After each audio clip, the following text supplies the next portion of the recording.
우리에게 주신 하나님 말씀, 신약성경 마태복음 2장 1절로 12절까지 말씀, 이 말씀을 함께 읽겠습니다. 헤롯 왕 때에 예수께서 유대 베들레헴에서 나심에 동방으로부터 박사들이 예루살렘에 이르려 말하되 유대인의 왕으로 나신 이가 어디 계시냐? 우리가 동방에서 그의 별을 보고 그에게 경배하러 왔노라 하니 헤롯 왕과 온 예루살렘이 들고 소동한지라. 왕이 모든 대제사장과 백성의 서기관들을 모아 그리스도가 어디서 나겠느냐 물으니 이르되 유대 베들레헴이오니 이는 선지자로 이렇게 기록된 바 또 유대 땅 베들레헴아 너는 유대 고을 중에서 가장 작지 아니하도다. 내게서 한 다스리는 자가 나와서 예 백성 이스라엘의 목자가 되리라 하였음이니이다. 이에 헤롯이 가만히 박사들을 불러 별이 나타난 때를 자세히 묻고 베들레헴으로 보내매 이르되 가서 아기에 대하여 자세히 알아보고 찾거든 내게 고하여 나도 가서 그에게 경배하게 하라. 박사들이 왕의 말을 듣고 갈새 동방에서 보던 그 별이 문득 앞서 인도하여 가다가 아기 있는 곳 위에 머물러 서 있는지라. 그들이 별을 보고 매우 크게 기뻐하더라. 집에 들어가 아기와 그의 어머니 마리아가 함께 있는 것을 보고 엎드려 아기께 경배하고 보배압을 열어 황금과 유향과 몰약을 예물로 드리리나. 그들은 꿈에 헤롯에게로 돌아가지 말라 지시함을 받아 다른 길로 구국에 돌아가니라. 아멘. 네, 할렐루야. 말씀과 함께하는 복된 토요일 또 설 명절의 시작 함께 모이신 또 사랑하는 공군중앙교회 성도 여러분 모두를 환영하고 축복합니다. 특별히 또 오늘 또 현장에서 그리고 각 온라인 가정에서 함께 하시는 우리 사랑하는 공군 가족 여러분 오늘도 주님의 말씀 따라 살아갈 수 있는 복된 하루 되시기를 축원합니다. 오늘 묵상 본문 저희 계속해서 마태복음 말씀 보고 있습니다. 오늘은 2장 1절에서 12절까지 말씀 함께 묵상합니다. 2장의 전반부인 오늘 본문은 하나님께서 메시아 탄생의 징표로 보여준 한 별을 보고 메시아를 찾아 경배하러 온 동방 박사의 이야기와 이 헤롯의 계략 이야기가 드러납니다. 예수님이 태어나시던 때에 구체적인 정황에 이어 역사적 정황을 소개하시는 오늘 본문의 내용이 되겠는데요. 본 장은 예수님의 탄생 직후부터 공생애가 준비되고 시작되기 전까지 약 30년간에 걸친 이야기를 다루게 됩니다. 말씀을 통해서 오늘의 말씀 더 자세히 알아보도록 하겠습니다. 예수님은 헤롯 대제라 불리는 헤롯 왕 때 베들레헴에서 태어나셨습니다.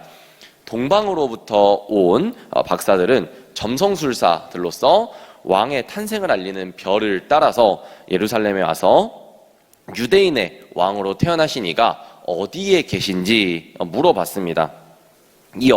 이에 헤롯을 비롯하여 예루살렘 사람들은 크게 놀라고 이제 당황했는데요.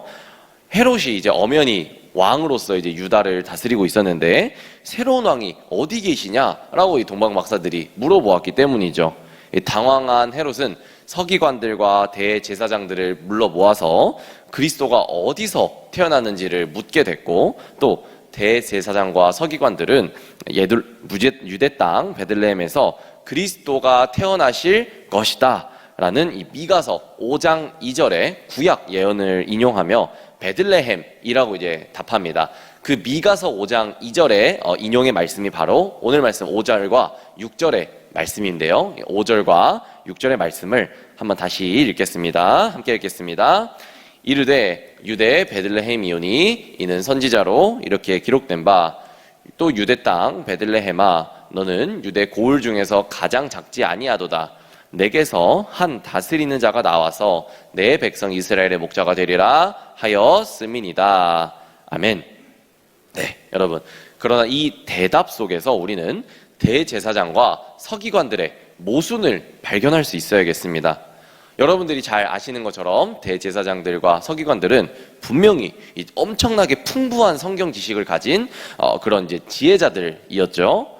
그리고 당시 메시아에 대한 유대인의 그 기대를 잘 충족해 줄 수 있는 대답을 여기 이렇게 해 주었습니다. 그러나 이제 그들의 마음속에는 이 메시아를 진정으로 모실 준비가 제대로 되어 있지는 않았습니다.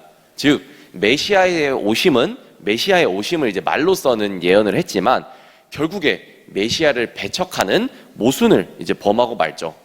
이렇듯 우리 모두도 머리로만 하나님을 알면 안 되겠습니다. 머리로만 예수님을 알면은 안 된다는 것이죠. 성경을 많이 읽고 또 암송하고 필사하는 것도 너무나도 또 중요합니다. 당연히 이제 모든 말씀에 공부하는 기초가 우리에게 하나하나 차곡차곡 쌓이기 때문에 너무나도 중요하지만 진정 그 말씀을 마음 깊이 깨닫고 주님을 내 구주로 영접하는 상황이 우리 또 말씀 암송과 여러 이제 신앙생활 속에서 우리의 삶 속에서 있어야겠습니다. 그래서 진정으로 늘 하나님을 바라고 갈망할 수 있는, 또 말씀을 보고 묵상할 때에 진정으로 하나님을 또 경배할 수 있는 저 여러분들 모두가 되시기를 주님의 이름으로 축복합니다. 네, 다시 말씀으로 돌아와서요. 헤롯은 이 동방 박사들을 불러서 베들레헴에서 그리스도가 태어나실 것을 알려주면서 이 별이 나타난 때를 이제 자세히 묻게 됩니다. 이는 이 왕으로 태어난 그리스도의 나이를 파악하기 위한 것이었는데요. 이어 헤롯은 박사들에게도 이제 아이를 찾거든 자기도 이제 경배를 할 테니까 알려달라라고 이제 부탁을 하지만 그의 이 진짜 목적은 경배하는 것이 아니었죠. 경배가 아니라 태어난 그리스도를 살해하기 위해서였습니다. 그러나 그의 음모는 실패하고 말죠. 베들레헴으로 가는 길에 동방에서 보았던 별이 박사들을 인도해 아기가 있는 집으로 이제 인도를 했고요. 박사들은 아기 예수님께 경배하고 이 준비해온 황금과 유향과 몰약을 예물로 이제 드렸습니다. 이들은 이제 예수님께 경배를 드린 첫 번째 사람이었고, 또 예수님이 유대인의 왕으로뿐 아니라 이방인의 왕으로, 그리고 온 세상의 왕으로 오셨음을 우리에게 보여주었습니다.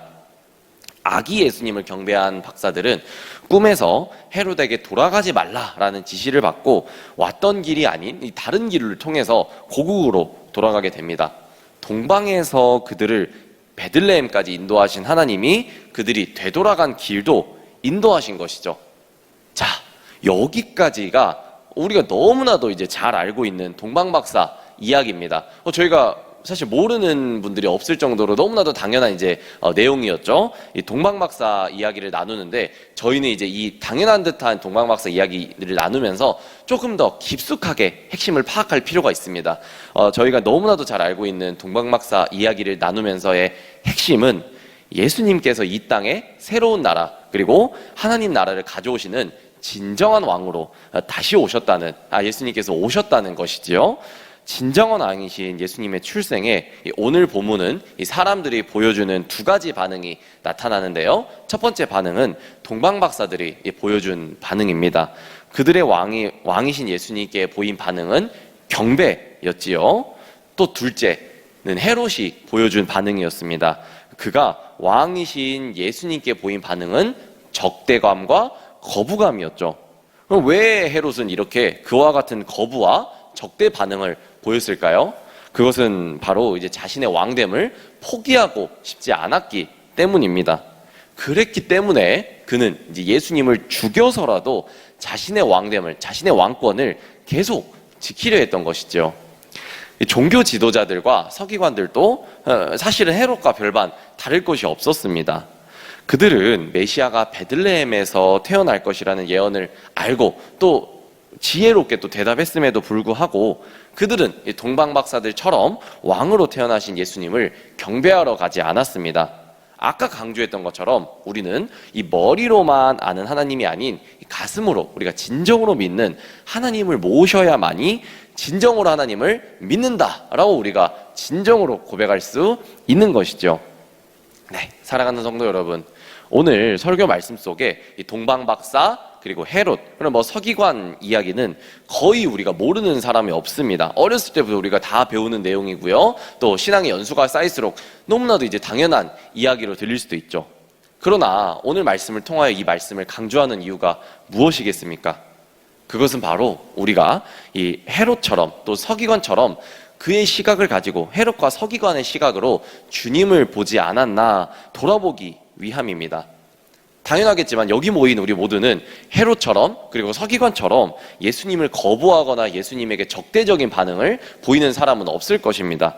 바리새인과 서기관처럼 예수님을 십자가에 못 박으십시오, 죽이십시오 라고 말하고 또 소리치는 사람은 없다는 것이죠. 우리는 모두 이제 예수님을 왕으로 진정으로 이제 고백하고 모시는 사람들입니다.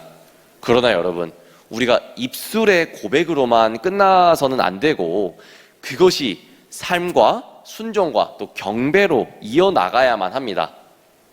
우리 삶의 모든 영역에서 예수님의 왕 되심을 인정하면서 또 실제로 예수님의 통치를 받으면서 살아가야 한다는 것이죠. 동방박사들을 한번 주목해 볼까요?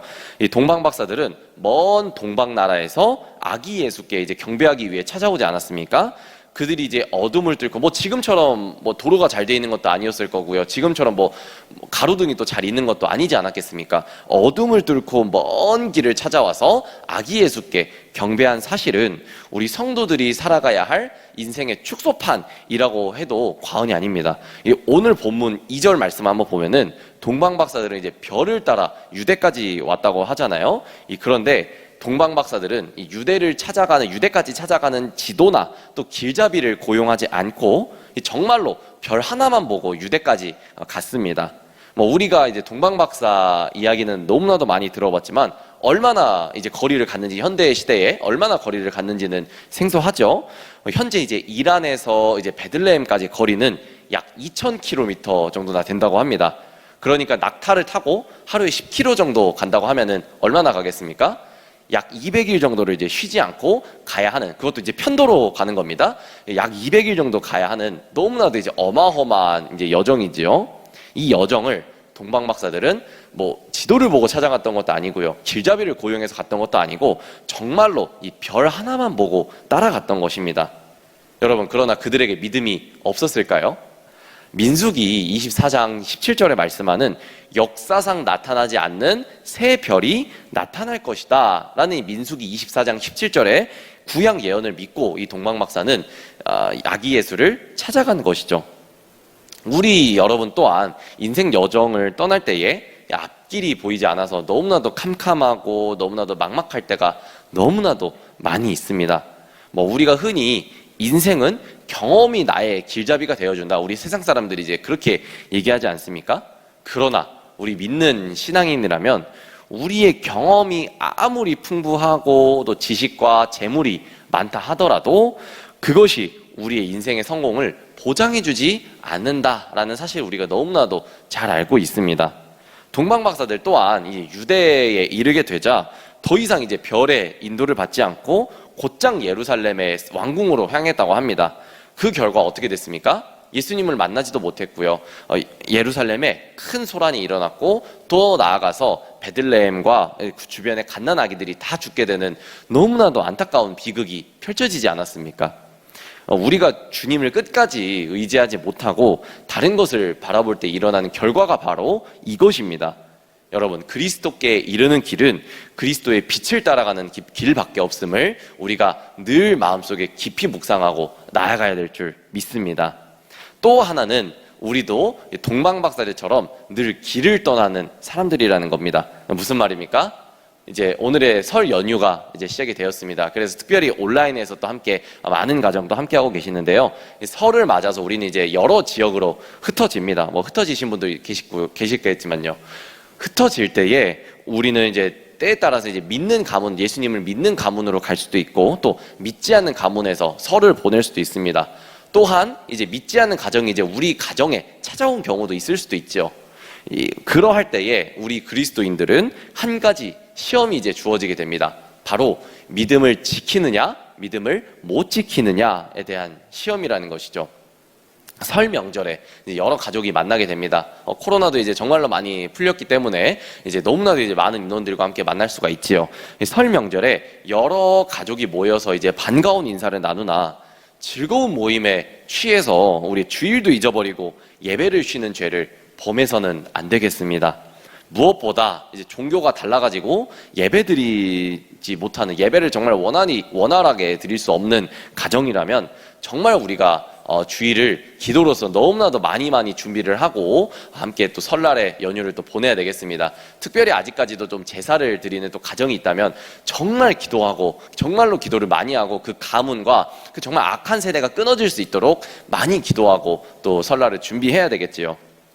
더 중요한 것은 내가 바로 이 믿지 않은 가문에 파송되는 선교사라는 사실을 잊지 않아야 되겠습니다. 우리에게 주어진 이 설 명절이 믿음이 더 무너져 버리는, 세상의 유혹에 취해버리는 그 시기가 아니라 내 믿음을 세우고 우리 가문을 세우는 그 복된 명절이 될 수 있도록 우리가 늘 기도로 준비할 수 있도록 주님의 이름으로 축복합니다. 네, 사랑하는 여러분, 말씀을 또 맺도록 하겠습니다. 오늘은 이 동방박사의 말씀을 통하여 예수님을 경배하는 말씀을 함께 나눴습니다. 특별히 이제 너무나도 우리가 잘 아는 말씀을 함께 또 나누면서 우리가 헤롯과 서기관들의 잘못은 잘 알지만 동방박사 속의 이야기는 또 놓치고 말씀을 듣는 경우가 종종 있습니다. 아까 강조드린 것처럼 이 동방박사의 이야기는 우리 인생의 축소판입니다. 그래서 언제나 이 동방박사 이야기를 묵상하실 때마다 우리 인생을 꼭 돌아보시는 저 여러분들을 모두가 되시기를 주님의 이름으로 축복하고요. 동방박사는 예언된 말씀을 진정으로 믿고 별만 바라보면서 이 먼 거리를 예수님 한 분만 바라보면서 이제 묵묵하게 걸어왔습니다. 사랑하는 여러분, 우리에게도 이런 믿음이 필요하지 않겠습니까? 머리로만 아는 예수가 아니라 정말 그 내 지식으로만 아는 예수님이 아니라 진짜 말씀을 가슴으로 알고 또 가슴 깊숙이 믿을 수 있는 저와 여러분 모두가 되기를 소망합니다. 그러기에 우리가 진짜 믿음이 필요한 것이죠. 그 믿음을 얻는 방법이 무엇이겠습니까? 왕이신 예수님을 진정으로 왕이신 예수님의 진정의 통치를 받고 목자이신 예수님의 인도를 따라가며 예수님의 경배를 받을 수 있는, 또 예수님을 경배하는 삶을 살아가는 것이 바로 진짜 믿음을 얻는 방법이 되겠습니다. 더 나아가서 이번 설 명절을 맞아서 나에게 주신 신앙의 유산 깊이 간직하고 나아가면서 복된 하루 되시기를 주님의 이름으로 축복합니다. 함께 기도하겠습니다. 사랑하는 주님, 주님이 저의 양과 또 왕과 목자이심을 고백하며 주님을 더욱더 찬양합니다.